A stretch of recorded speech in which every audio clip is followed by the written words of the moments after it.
ও তোর এটা তো ঢাকা পড়ে গেল সামনেটা। গুড মর্নিং এভরিওয়ান, সবাই কেমন আছো? আশা করছি ভালোই আছো। Welcome back to my another blog. তোমরা কিন্তু দেখে জানিও আমার ব্লগগুলি কেমন হচ্ছে, তাহলে আমার বেশ ভালো লাগে। চলো, আজকে আমার চলে এসেছি আরেকটা নতুন ব্রাইডাল ব্লগ নিয়ে। রিসেপশন ব্লগটা তো আগেই শেয়ার করেছি। তো সকাল সকাল আমি আর খুশি বেশ সকাল সকাল বেরিয়ে পড়েছি গোপীগঞ্জের উদ্দেশ্যে। আজকে কিন্তু নদী পেরিয়ে আমাদের যেতে হবে। দেখো, গোপীগঞ্জে দুজনে নেমে গেছি। নেমে গিয়ে আমরা একটু ব্রেকফাস্ট করেছিলাম। তারপরে দেখো কি সুন্দর শহরটা, পুরনো পুরনো বিল্ডিং, পুরনো পুরনো মন্দির, বাজার টাজার পেরিয়ে আমরা যাচ্ছি এখন নদী ঘাটের দিকে। না, খেয়াঘাট বলে বোধহয়, জানি না। তো নদী দেখেই আমার অবস্থা শেষ।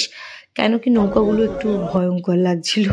এইভাবে পেরিয়ে এই উঁচু উঁচু নৌকাগুলোতেই যেতে হবে দাঁড়িয়ে দাঁড়িয়ে। আমি তো ভয় শেষ, না জানি ডুবতে, না জানি সাঁতার। তো যাই হোক, কোনো মতে উঠে পড়েছি। আমি না এদেরকে দেখছিলাম কত ধারে ধারে, আর আমি তারপরে বসে পড়েছি, কারণ দাঁড়ানোর ব্যালেন্স আমার নেই। এই যে শুরু হলো, জাস্ট নদীটা পেরালাম আর আমরা অন্য ডিস্ট্রিক্ট চলে আসলাম। কি মজা! আমি এখন হাওড়া ডিস্ট্রিক্ট পৌঁছে গেছি। এরপরে চলে আসলাম মেয়ের বাড়ি। মেয়ের বাড়িতে এসে একটুখানি ওয়েট তো করতেই হবে, আমাদের এটা লেখা আছে কপালে। যাই হোক, ব্রাইড এসে পৌঁছয়নি। তারপরে এই যে আমাদের মিষ্টি ব্রাইড ফ্রেশ ট্রেশ হয়ে চুলে পুরো একদম জল ভিজিয়ে রেডি করে নিয়ে চলে আসলো সাজানোর জন্য।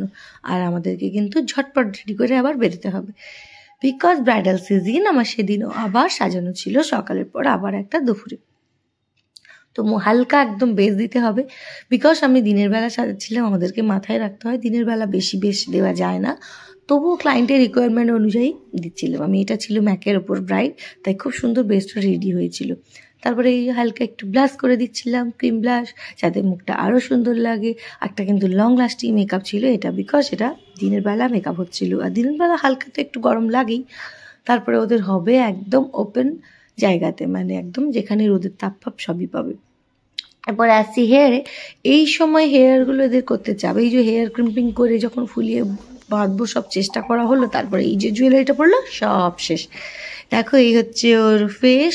যেখানে আমি ওর চোখের পাতা না লাগিয়ে দেখছিলাম যে ওকে কত মিষ্টি লাগছে, ও দিয়ে বললো যে না, আমি পাতা লাগাবো, আমি ক্যারি করতে পারবো। তারপরে এই যে মাথায় এই ভারী ওড়নাটাকে সেট করা ভীষণ ডিফিকাল্ট ব্যাপার।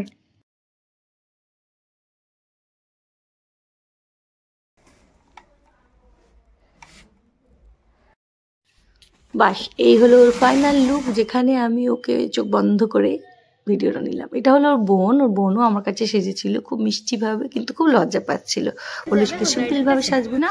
চলো, আমাদের সাজানোর ডান, বেরিয়ে গেলাম। আবার বেরিয়ে এই যে সেই নদী, যেখানে আমাকে আবার রাস্তা পেরিয়ে আমাদের ডিস্ট্রিক্টে আসতে হবে, ওয়েস্ট মেদিনীপুরে। তো আমার তো দফা শেষ এই নদীতে। আমি হাসছিলাম আর খুশি ভিডিওটা বানাচ্ছিল। খুশি খুব মজা লাগছিল। দেখো চারদিকটা, পিকনিকের জন্য কিন্তু এটা বেস্ট জায়গা, অনেকে পিকনিক করতে আসে, এটাও শুনলাম। চলো, এরপরে কি গোপীগঞ্জ থেকে সোজা বাসে করে চলে আসলাম বাড়ি। সবাই ভালো থেকো, আর ব্লগটা কেমন হয়েছে অবশ্যই জানিও। দেখাবে নেক্সট ব্লগে। টাটা। এই হলো তার ফাইনাল লুক। বাই।